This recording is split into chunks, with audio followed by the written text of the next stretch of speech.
Welcome to the Delta Collegiate stream. I'm Dominic Arthur, and this is Noise in the Newsroom. Today I'm here with Wade Lodwick, Nick White, and Brian Donaldson. And these guys are hosting a Spring Shorts Film Festival. This coming up in May 5th, right? We don't have the exact date yet in May. We're bouncing around between two different dates, but here within the end of February, we'll know for certain what the date is. But yeah, in early May will be our Spring Shorts Film Festival. Okay. And starting with you, Wade, you were at the Bay City Times as a writer, right? I was a freelance writer for the Bay City Times. I covered mainly the entertainment district. I wrote a lot of reviews and previews for local theater productions, musicals that might be coming to the State Theater, musicians, that sort of thing. Yeah, about 10 years I was a freelance writer with the Bay City Times. And you also were involved with the Bay City Players. Yeah, for a long time I acted at the Bay City Players, also did some things backstage, which as you get to the point where you start making fields, gives you a great broad base of actors and actresses to recruit from for films. That's always a good thing because you kind of run out of ideas when you're in a small, Delta community of maybe 5 people that would like to act. And on to Brian, you were at TV5 as a photojournalist. Yeah, I did a dozen years in the news department. Yes. Now I'm in the creative services department. Been there for 13 years. So. At TV5, right? At TV5, yes. Yeah. And 25 years at that station, and 4 other stations before that. yeah, and Lansing too. Yeah, worked in 2 stations in Lansing, Channel 6, a CBS affiliate, and Channel 47, independent, which is now Fox 47, I believe. But it wasn't when I was there. No And, affiliation.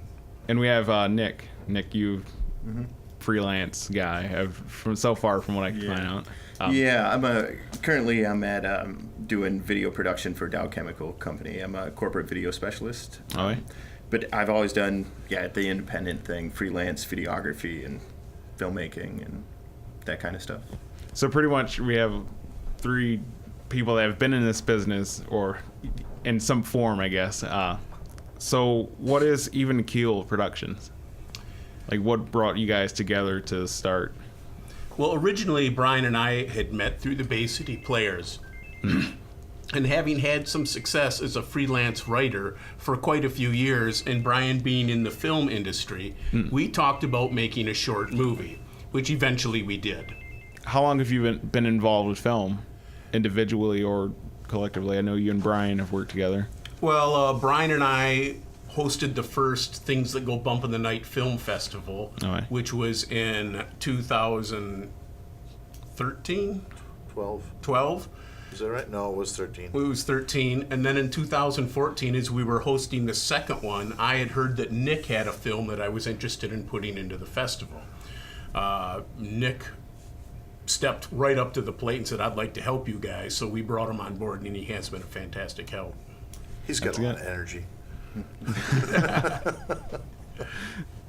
You always need that. You always need the one that's going to kind of keep everybody going and moving. So, what made you want to host a spring film festival? Well, the second movie that Brian and I made, Winona's Seeker, about the Winona Hotel in Bay City that burnt down in 1977, a true story. Yes. I had the opportunity to show that at the State Theater in Bay City. I had a lot of filmmakers come up to me and say, "Gosh, what do you have to do to get your film shown? How can you do this? What do I have to do?" And I thought to myself, we need to create an opportunity for young filmmakers, aspiring filmmakers, people that may not have a ton of money but have a vision to be able to show their movies. So we created Bump in the Night, which was a horror, suspense, paranormal genre. And then we said we should be able to open up to anybody who has a film. Thus we created Spring Shorts. This will be our first year showing Spring Shorts, which basically is an open genre short film festival.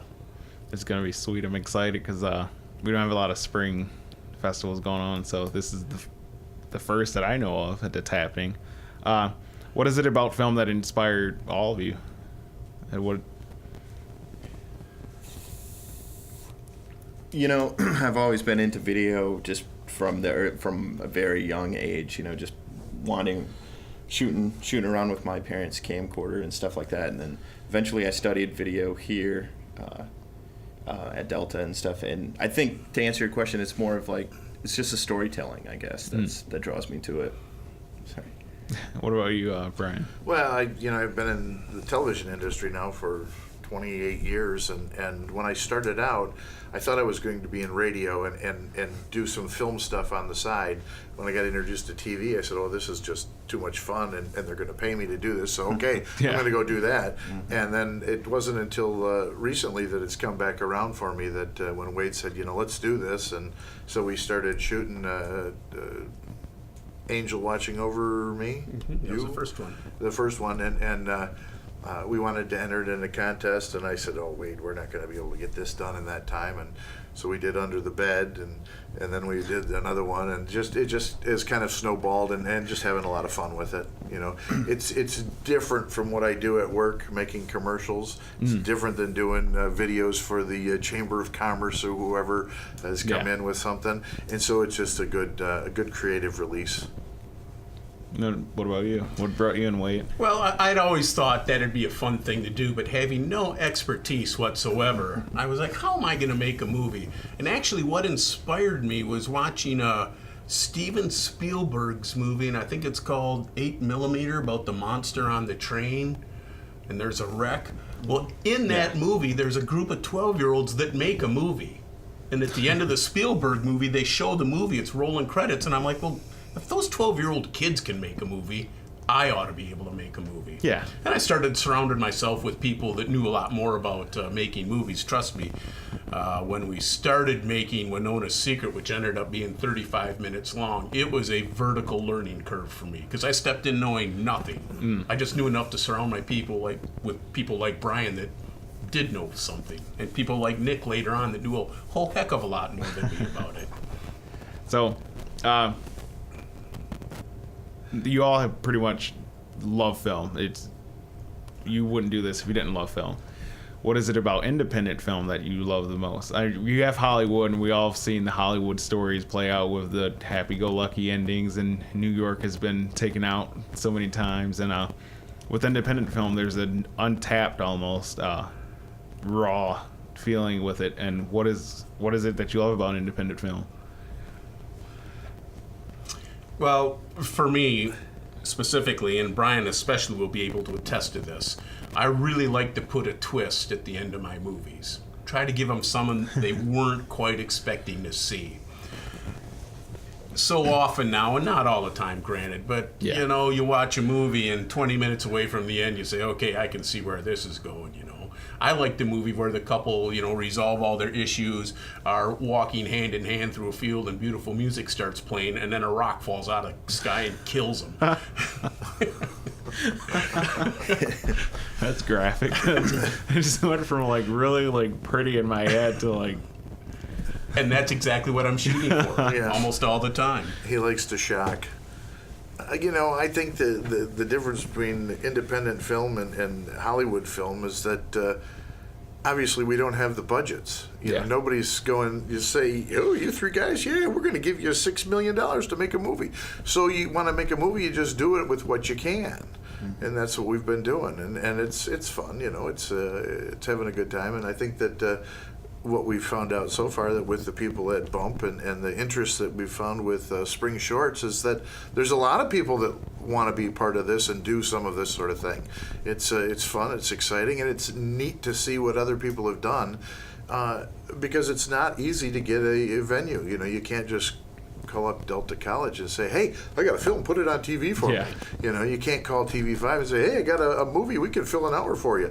Well, they're going to want money to do that. And this way we don't have any. Exactly. Not enough to do that anyway. What about well, that's exactly it. Is that it doesn't require a lot of money, to do these independent short films. That really nails it. I was always a fan of Trauma and kind of B movies and stuff where they B movies. So they never really had a huge budget. So that was always a big inspiration. What's really neat right now, what's going on with Even Keel Productions and a website called Bay City Movie Makers, it's a Facebook page, is we're creating a network of filmmakers in the Tri-City area. There's a young man, I already mentioned him, Colton Hayward, who's putting together a short he's trying to shoot. Well, I was able to fix him up with 3 actors that were looking for something to do. Nick just borrowed a camera from another one of the filmmakers we know because he needed a certain camera for a certain situation. The coolest thing coming about here is we're giving people an opportunity a couple times a year to all get together, and we have a party afterwards and network with each other and toss ideas off each other. Nice. We share our actresses' equipment. I hope it continues that way. Yeah, that'd be great. Just it sounds fantastic. Like, I feel that I haven't found out anything about this, so I'm kind of excited. Why Bay City? Now, what drew you all to want to do it in Bay City rather than like Midland or Saginaw? It's where we live. We all live in Bay City, so That's it. I That's expected it, like yeah. a giant, like, well, yeah, it's by the water. It's cool. Bay City's a cool town, though. I mean, there's a lot of great Yeah. architecture. There's neat places that you can shoot, and so far everything that we've done hasn't been so large that you have to shut down a street or anything like that. So I mean, you can do it and get away with it and be fine. Will we get one of those soon where you gonna have to shut off a block to? We have shot on the street before, but we tried to keep it low-key enough so that people that were mingling about just acted normal mingling about and were, Yeah. rubbernecking the whole scene the whole time. Right. But it has been amazing. Local businesses, and there's a lot of businesses that are on the second floor, even the first floor, just have some wonderful places to shoot that have opened their businesses right up to us and said, come on in. It usually has to be on a Sunday morning when they're not open for business. Yeah. But I go in and explain what we're doing, what we're trying to do, and they're very open, very excited about independent movies getting made in Bay City and around Bay City. Oh yeah, it's exciting. I mean, that's what you could sum it up to. I'm taking a capstone class, and they're teaching us in advanced screenwriting how to approach people at local businesses and say, hey, this is what. More often than not, I found out that people, like you said, are just sure, do it. I don't care. So, what kind of films or videos are you guys accepting? Like, is it a free range of? it's all across the board. I Oh, mean, yeah. comedy, thrillers, action, animations, music videos. What am I missing? I mean, anything. Film noir, silent films. Really, it's everything across the board. We want to try and stay away from like the supernatural and the horror, just to Oh, yeah. separate it from Bump of the Night Fest. Oh, and where will the event take place? Do you guys have a venue in mind, or? Right now, we have 2 separate venues that we're negotiating with. They are both in Bay City. They're both within a half mile of each other. They're in the downtown area. But until we have that nailed down, we're not Yes. quite ready to say. But it will be in central Bay City, within a quarter mile of the river either way. That's sweet. What are some of your expectations with this event? Do you expect it to catch on like a wildfire and just kind of go all out, or you kind of want to take it easy the first time going on? I just think that we have to wait and see kind of what happens. I know with Bump that we've seen it grow from the first year to the second year, and we were happy with that. And I think that we'll, see what happens with this too, the same way. I mean, Yeah. Right, it's a new venture, so it's hard. It's hard to say, but we have high hopes. We certainly want to be successful, but I keep myself focused on the fact that the main reason we decided to do this was to give young filmmakers the opportunity to show their movies. Those are the people that I'm most open to having submit to me. People that are still maybe just starting to hone their craft. I don't expect you to be an expert, but it is a rush. And we had some people just jumping up and down, hooting and hollering for joy when you, for the first time, see your movie shown in front of a live audience. And we had over 200 people at Bump in the Night. And when it gets done, they start hooting and hollering. It is a complete rush. And every filmmaker should be able to experience that versus, sitting in your living room with a pizza and a 6-pack of beer saying, hey guys, want to watch my movie again? You have to love it. you can only show it to your family so many times, and they get really tired of it. Yeah. Trust me, I know that. It's kind of like a report card. You go out, show it off one time, and just kind of kick it under the rug. Yeah, exactly. Well, not my report card, but I get your point. Yeah. What? I feel your pain. How do you feel about going into? Are you nervous at all, or is it just kind of laid back and just kind of Nervous about. I was nervous coming here to talk to you, Don. What were you doing? I probably sound demanding when I'm like, yeah, let's do it right here. I think it's excitement. That's the nervousness is there's an excitement. Okay, we're going to go talk about this today. Cool, that's great.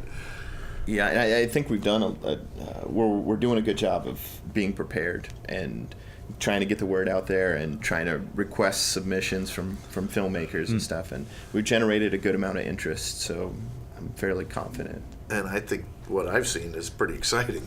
It's it's good stuff, good films. Yeah, we've already had submissions sent in to us. Oh, nice. So a few of the music videos look really cool, and that's something we added for this.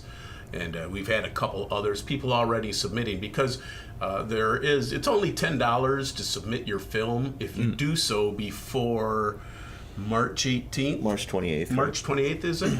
And then you have until April 26th, and it's $20. But really, if you've made a film and you want a chance to get it shown for $10, you stand a pretty good chance of getting into the festival. That's well worth it.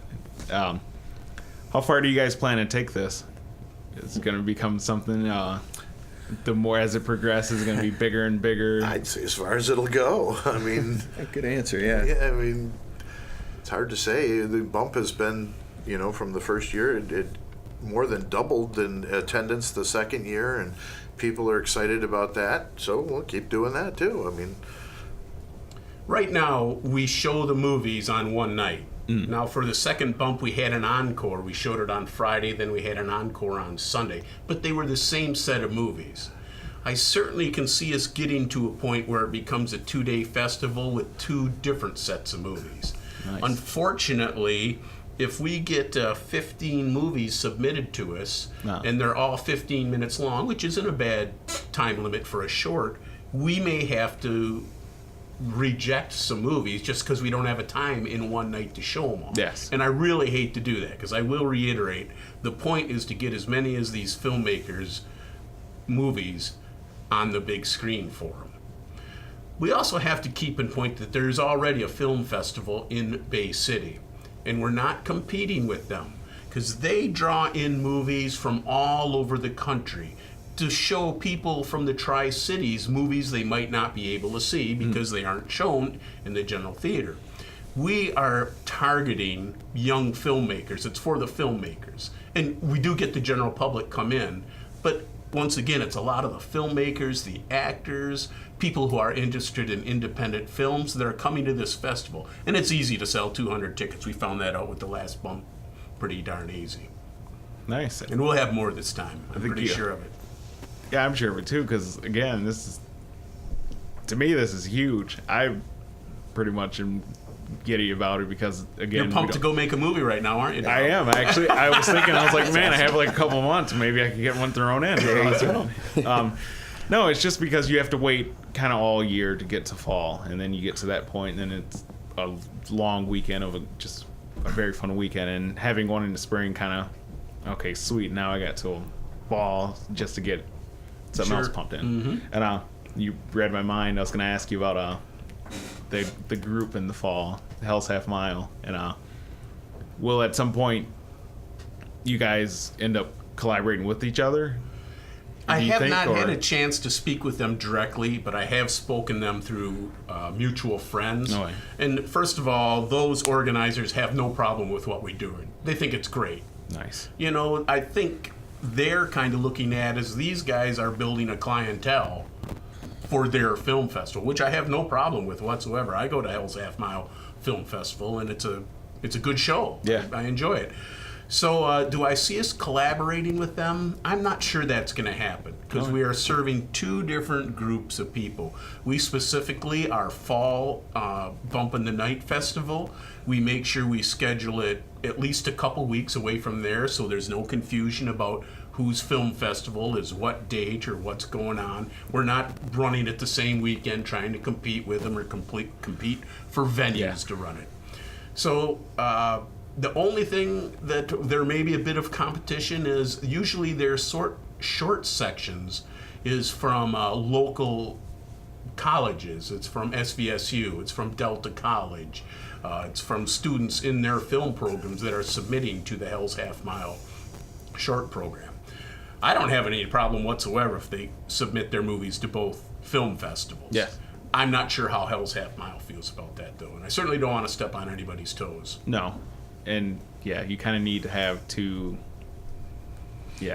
different forces going instead of everyone trying to knock each other out. That way, for us, the filmmakers, we have better odds of getting stuff known, getting our names out there. Right. With our festivals, it offers to the filmmakers multiple avenues, to show your films, like you said. Now, will we, are there any chance we're going to see a Delta collaboration with Spring Shorts? Will you guys kind of, I don't know if you've talked to anyone from the film program here or anything like that. No, we haven't. In fact, the last meeting we had, we discussed how do we reach out to Delta College. And about 2 days later, you sent us a message. I said, well, that made that easy. Exactly, right. That's I guess it played itself out. Because I know there's been talks in the film within the film program here that we would love to have a chance to showcase in the spring, but again, there was never anything, and I feel that this is a great chance. Well, go ahead. No, I think all Delta filmmakers are definitely welcome to submit their films. But that's all I had. Yeah, absolutely. Tell everybody. Say, you know what's going on in May. Send it to them before April 28th. 28th, is that the right? 22nd? 28th. Yep. Yeah. Send it by the end of March. And some of these students may already have films that are just, sitting on their hard drive saying, what am I going to do with this? And we don't need to discuss this right here and now, but I'm retired from Dow Corning, which gives me a lot of time to work on these projects.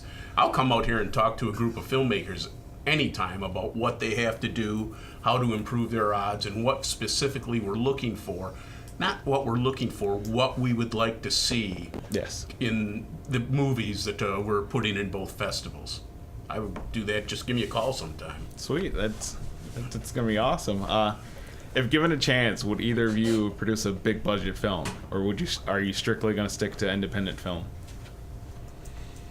Feature films take too long, take too much time to produce for the most part. So I think ultimately for me, I'd love to do that. Working a full-time job, and I still have a daughter at home, I don't know that I have time to do something like that. I mean, even if you took my entire vacation and set it up for a time to do it, it would be so hard to get everything shot in that amount of time that it would be I wouldn't say impossible, but virtually impossible. Yeah. Down the road, I would entertain that, I think it would be good fun. I mean, to see something to come together that length. And also knowing how much work goes into a 35-minute film, it's like, holy mackerel. I mean, we put so much time into that when we were done, we said, let's take a break for a little bit, because it was, it's a lot of extra work. It's like for me, it was like having a second job, I can only imagine. I haven't produced anything yet, so that's what I'm dreading. Spending all that time just kind of reshooting and shooting and kind of going through that. I think even more time in the edit room than the shooting time. Right. I know when we did Angel, we looked at that and said, oh man, look at what happened here. We shot it in 3 days, 3 different times over a 3-week period, I think, and then you go to edit, it's like, ooh, there's a Saturday and a Sunday. There's another Saturday and a Sunday. There's another Saturday and a Sunday. And you just keep tweaking and working on it. And then when you put it into a 35-minute film, it doubles again.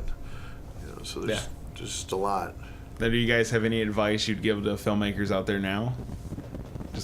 Just grab a camera and go do it. Yeah, keep working on it. I think the two most important aspects to make a movie that people are going to want to watch is you have to have a good story. Yes. I always ask what if. You can take normal situations every day and say what if. For example, the couple walking through just having resolved their big marriage problems hand in hand and lovey-dovey music plays "What If a Rock Falls Out of the Sky and Crushes Him." We just made the movie very interesting. Yeah. So you have to have a good story. I didn't realize this till we started editing Winona's Secret. You have to have someone that knows how to edit a movie. It's a tedious progress, but a good edit and a good editor will solve bad acting. It will solve bad writing. And I'm a pretty successful writer, and some of the things I write after the actors or actresses say it, I say, oh my God, who wrote that? Oh heavens, it was me. Good editing will solve a lot of issues. It can solve light problems, it can solve sound problems, it can solve bad acting, it can solve bad direction. So the two most important things I would say to a aspiring filmmaker is get a good story and make sure you know how to edit, or make sure you know someone who's willing to edit for you. And more often than not, I believe the shooter should be the editor. You know, you shoot the footage, you want to edit what you shot. Yeah, I think on a technical side, the two most important things would be lighting and good audio. Sound is so important. Mm-hmm. And can be tough. I mean, just the fans in a room can really ruin it. Oh, You know, you get Someone's cell phone going off when you're trying to do an interview. No comment. ambient sound that's there is, you know, we just get so used to it that you don't hear it. Then when you start recording it, especially because you're not putting body mics on people, you're trying to do it with a boom mic, and it's just picking up everything. You know, somebody hits the table with something, you hear that, like I'm sure you just did. what does Spring Shorts Film Festival mean to each of you individually? Like, what does this mean? Well, as I've alluded to earlier, it's opening up a whole new area for filmmakers to show their films. We're giving the opportunity to more people to watch it. And really and truly what is making Spring Shorts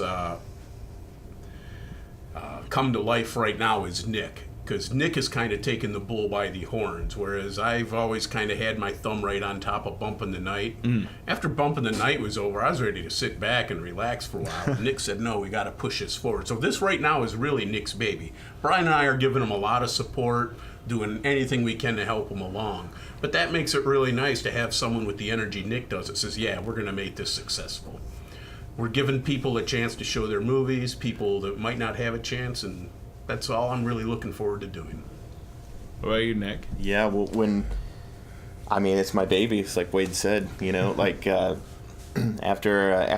I put my film in Bump in the Night Fest, I told Wade and Brian how much I appreciated what they were doing for local filmmakers, and I said that I'd like to do what they're doing someday, and so they invited me in, you know, to get involved, and have supported me to get the Spring Shorts Festival together. So, yeah, it means a lot to me, actually. Yeah.